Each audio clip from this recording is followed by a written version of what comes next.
You're here because you want to find the best loadouts in Warzone? Well, look no further, you found them. Here's my top 5 list for the new Cold War integration. This is going to include 4 overkill classes and 1 ghost class. Moving on to the first class, this personally is my favourite class so far. We're going to be going with the Krig 6 and the Mac 10 as secondary. Now, the Mac 10, if you guys haven't used it already, is an absolutely insane gun. It's really early days yet. I've not unlocked the full attachments. In fact, I'm only up to level 10 on it. However, it's promising, really promising. In fact, I'd probably say it go as far to say it's probably the strongest gun in the game at the moment. Moving on, so for perks, we're going to be taking EOD, Overkill and Amped, and then Lethal Semtex, and then Tactical Heartbeat Sensor. Those are always going to be the same on the Overkill classes, so I'm not going to go through them anymore. Moving on to the Krig 6 attachments. For the muzzle, we're going to be going with the Agency Suppressor, and then for the barrel, the 19.7-inch takedown, then for the optic, the SUSAT multi-zoom, then for the underbarrel, Field Agent Grip, and then the ammunition, the Salvo 60-round fast mag. Now, the reason I've set this build like this, the Agency Suppressor works nicely with the recoil and obviously keeps you off the minimap, which you really need in Warzone. And for the barrel, it's going to help you with that effective damage range. That's really what I'm focusing on there. And then the SUSAT multi-zoom, yes, the 4x zoom can be a little bit difficult to control at ranges. However, it's useful to have that range between the two, and to be honest, it's better than just having either the 2x or the 4x and being stuck out in opposite situations. For the reason I've chosen the underbarrel attachment, it gives you extra horizontal and vertical recoil control, which is going to be really important in Warzone. And then for the ammunition, the reason I've taken the 60-round fast mag, obviously helps with reload time and obviously gives you loads of extra ammo to start with, especially when you pick up the gun. Gives you loads in the clip as well, which is really important for the longer time to kill in this game. It does hinder the ADS, however, to be honest,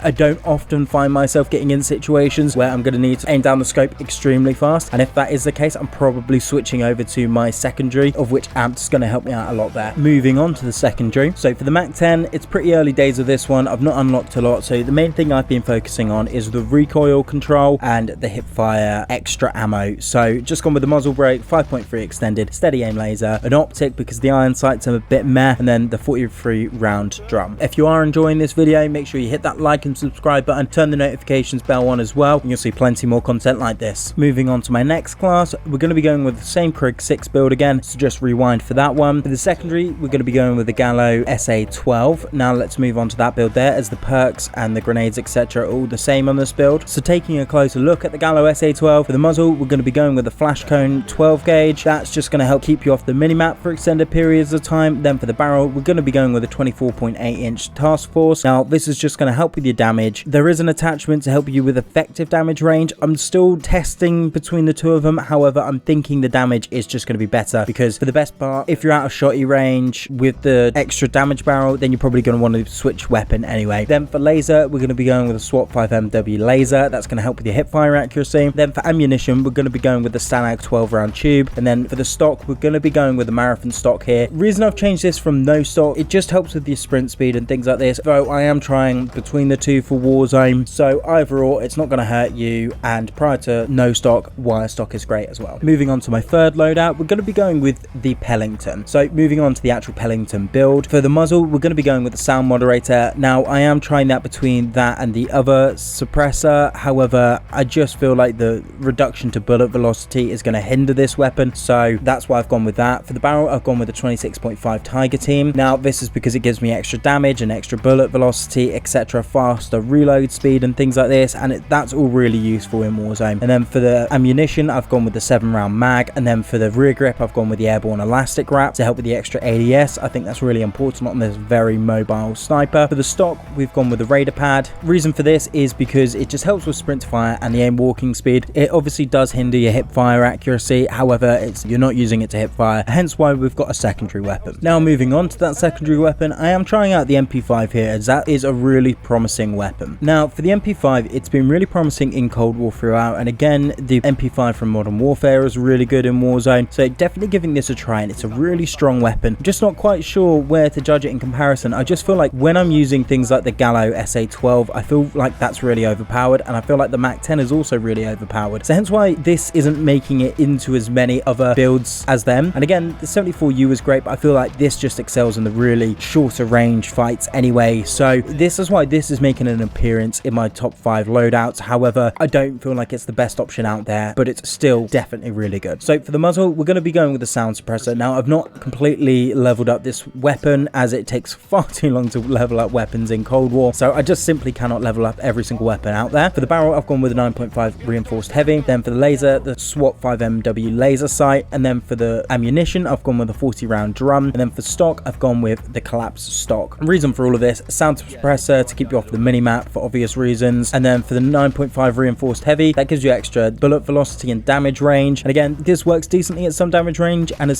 secondary to a sniper, you kind of need something that's going to hit the mid-ground a little bit. This is why the MP5 is pretty good here. And then for the collapsed stock, that just helps you with your sprint to fire time, really important. And the extra ammunition in your 40 round drum, just really essential. And obviously the laser sight, just to help you with that hip fire accuracy. Moving on to loadout number 4. This one, we're going to be taking the LW3 Tundra with, again, the same secondary as the MP5. However, that might be swappable for the Mac 10. Still testing that quite extensively, so just wait and see on that one. However, Mac 10, again, looks really promising, so you're probably going to want to be taking that. Now, moving on to the actual build. So for the muzzle, we're going to be wanting to take the sound moderator. That's just, again, going to help you with staying off the map. Doesn't limit your bullet velocity too much either in comparison to the other suppressor, so we're going to be going with that one. For the barrel, we're going to be taking the 28.2 Tiger Team. This, again, is going to help with your damage output, your effective damage range, and bullet velocity, so that's really useful here. Again, does have some hindrances, however, we're not going to be paying attention too much to that at this point. And then for the ammunition, we're going to be taking the 7-round mag just to give you those extra bullets. And then for the rear grip, the airborne elastic wrap, that's again just to help with the ADS to make sure you can be a little bit more mobile. And then for the stock, we're going to be going with the Raider pad, again, very similar to how we built the Pellington. And for the secondary, we're going to be using the exact same attachments for the previous MP5 as this one, so make sure you just go back and check that one again if you